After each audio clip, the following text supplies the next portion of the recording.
پرا نے صاف کر دیا ہے کہ وہ اسپیشل اسٹیٹس اور ساتھ ہی ساتھ باہر کے ضلعوں میں بند پرزنرز اور شراب بندی پر آواز اٹھاتے رہیں گے۔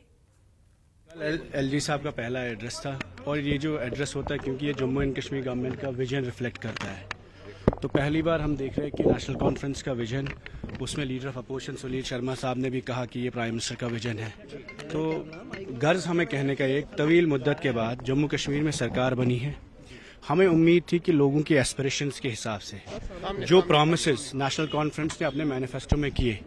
وہ اس بجٹ مینیفیسٹو میں یا ان کے جو ویژن ڈاکیومنٹ میں ریفلیکٹ ہوئی۔ Unfortunately this looks like a routine L G's document جو پچھلے 5 سال میں بھی چلا، تو وہی کوئی بڑا زیادہ امید کوئی جو امید ہے لوگوں کی، چاہے بے روزگاری کو لے کے 1 لاکھ نوکریوں کا وعدہ کیا گیا،